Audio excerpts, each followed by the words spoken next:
Muy buenas a todos, nos encontramos una vez más en una nueva edición de nuestro programa Mi Obra Favorita, producida por el Colegio Adventista Americana. Les habla su amigo Cristian y el día de hoy me encuentro con Yander Mucho gusto, queridos oyentes. Esperamos que el podcast sea de su agrado. y también estamos con Jared. Gracias, Cristian, por tu presentación. Es un honor estar aquí con ustedes. Un saludo a la distancia a la gente que nos escucha. Muy bien, el día de hoy nos encontramos reunidos para hablar de una obra importante en la literatura de nuestro país. Vamos a hablar de Ave sin nido, de la reconocidísima Clorinda Mato de Turner. Comenzamos. Clorinda Mato de Turner nace en Cusco en 1852 y muere 57 años después en Buenos Aires. A sus 34 años publica su primera obra, Ave sin nido, siendo una crítica despiadada a la explotación indígena de la época. Ave sin nido es la primera novela indigenista de América Latina. Encontramos en esta una crítica hacia las autoridades que cometían injusticias contra las familias campesinas en esa época. Los sucesos de esta novela se desarrollan en una época de transformaciones y desafíos para los indígenas.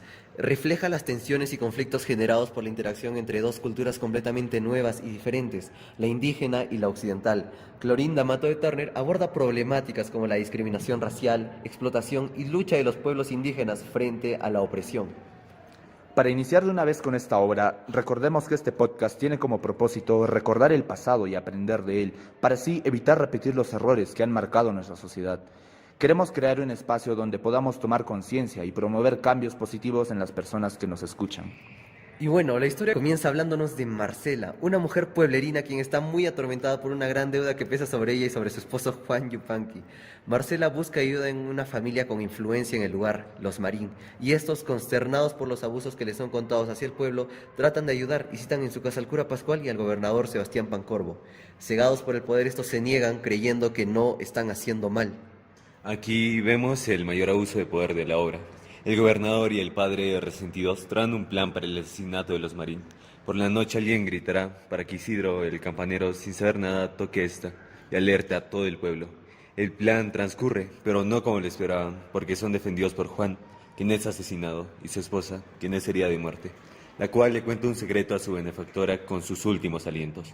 Los Marín se marcharán a causa de un nuevo integrante, dejando a Manuel, hijastro del ex gobernador, a cargo de gestiones, sin contar que este se había enamorado de la hija de Marcela, Margarita. Y justamente Manuel, enamorado de Margarita, va en su busca y pide su mano, pero para esto revela que Sebastián Pancorbo, el asesino de los Yupanqui, no es su verdadero padre, sino es el obispo Pedro Miranda y Claro. Pero inesperadamente Lucía se ve obligada a revelar el secreto que Marcela le confió antes de morir. Margarita también es hija del mismo hombre, es decir, Manuel y Margarita son hermanos.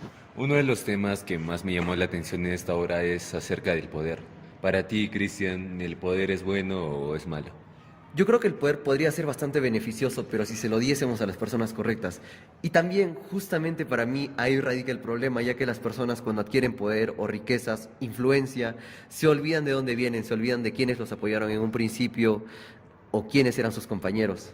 No olvidemos que en esta obra existe un sistema injusto en la que las personas que obtienen poder llegan a olvidar su esencia, dejando a un lado sus orígenes. No piensan ni tienen compasión con los infortunios de los demás, poniendo sus intereses sobre los otros.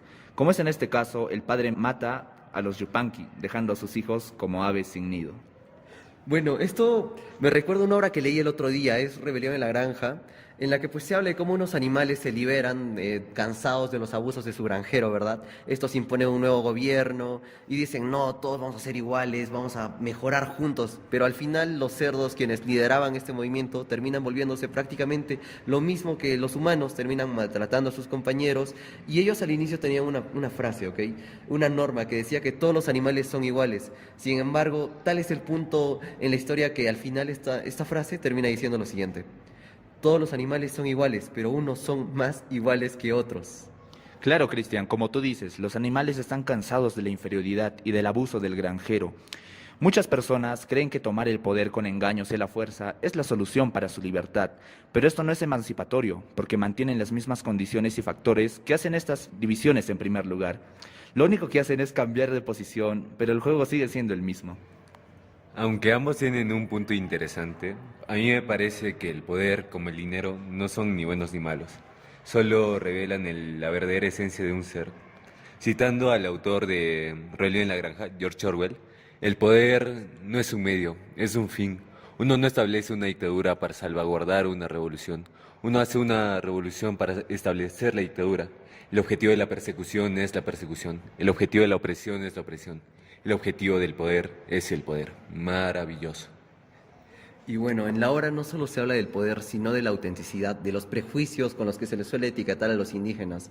Muchas veces a estos se les dice como ingratos, pero sin embargo Juan y Marcela en la obra mueren a causa de su gratitud. En distintas ocasiones los indígenas son considerados como ignorantes y tercos, pero en muchas ocasiones nos venden la idea de una falsa igualdad. Sin embargo, a fin de cuentas, lo único que buscaban es poder a base de falsedad e hipocresía. Analizando un poco más el título de esta obra, Ave sin nido nos habla acerca de gente abandonada por su mala suerte o por malas decisiones. Pero eso no solo pasa en la obra. Clorinda de Mato nos habla del día a día. Ave sin nido que a causa de la corrupción, casos de delincuencia o malos pasos que ocurren por todo el país, son olvidadas. Pero para usted, querido oyente, ¿por qué aparecen las aves sin nido? Sin duda podríamos hablar mucho tiempo más sobre esta obra con la que nos deleita la gran Clorinda Mato. Los invitamos sinceramente a leerla y bueno, con esto ya hacemos cierre de nuestro querido programa. Muchas gracias a todos por su sintonía y bueno, esto fue mi obra favorita.